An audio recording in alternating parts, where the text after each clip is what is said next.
This is Sarah Wilkinson from Humber College and the University of Guelph-Humber. In this final video of factors that affect stroke volume, I'll be discussing afterload.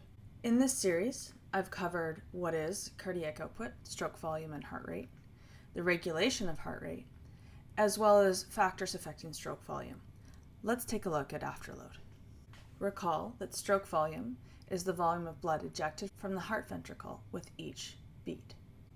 To define afterload, we say it's the peripheral resistance that the heart must overcome to eject blood from the heart.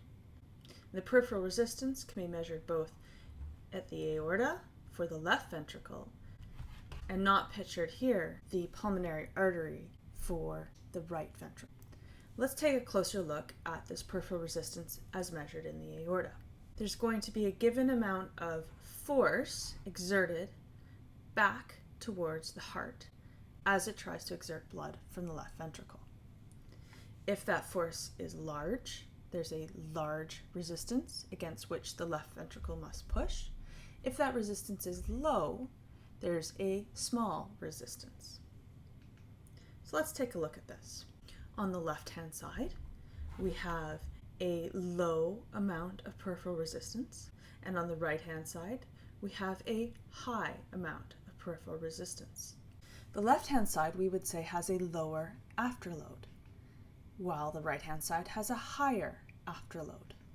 And therefore, because the afterload is very low on the left, there's a much higher stroke volume, that is, a much higher amount of blood ejected from the heart compared to the situation where there's a higher afterload.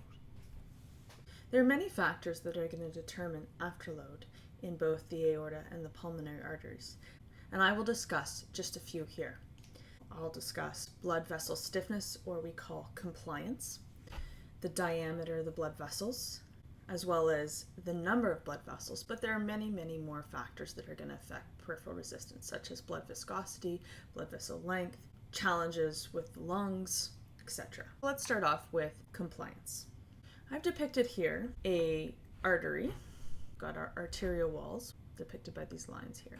And you know that as blood flows, it pushes against the arterial walls. If these walls are elastic in nature, we say that they have a large compliance. In contrast, if we have stiffer blood vessel walls, they are going to be less elastic and they are less compliant. Again, a higher compliance, the blood vessels walls have a beautiful elasticity. These are blood vessel walls we are more likely to see in younger people, people who are regularly engaging in physical activity, whereas a lower compliance are said to be stiff. And these are the blood vessel walls we are likely to see in people with atherosclerosis, so the calcified blood vessel walls. We might see this more in older people or people with other arterial diseases.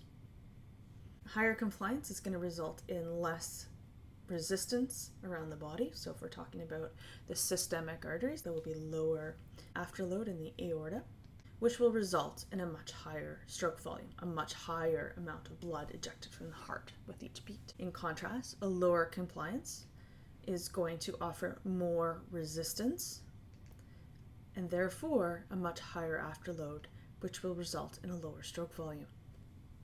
Let's take a look at the next factor, that is the diameter of blood vessels. And there are many things that are going to affect blood vessel diameter.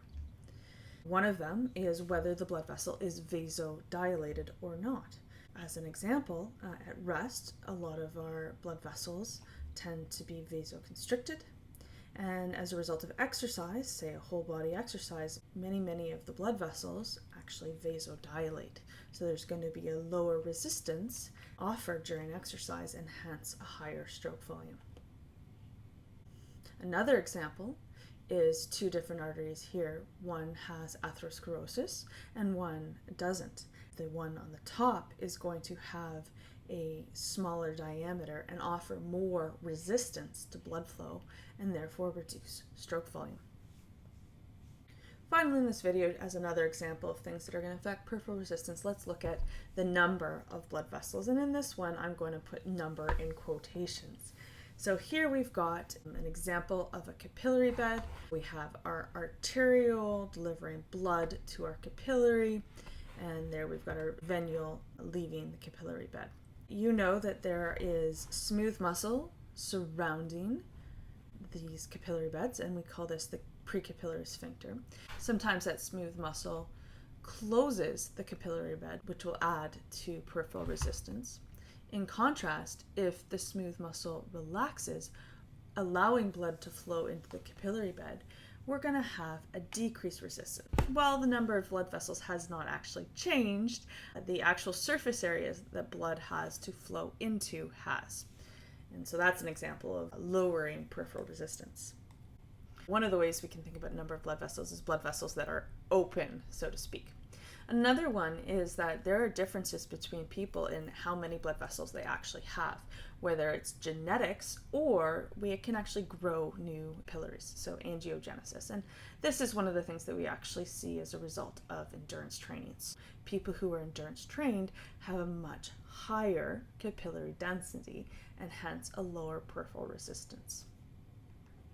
So as a recap to this video, we've discussed what afterload is, and it is the peripheral resistance that the heart must overcome to eject blood from the heart. And this peripheral resistance is going to come from either the systemic circulation on the left side of the heart or the pulmonary circulation on the right side of the heart. And there are many factors that are going to affect afterload. A couple I've discussed briefly here, although there are many more. The blood vessel stiffness or compliance, so how elastic in nature the arteries of the body are.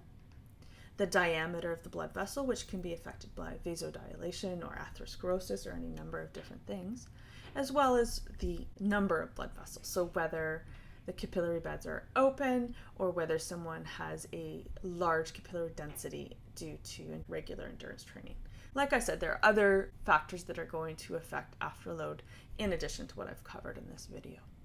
So that's it for the key cardiovascular variable video set.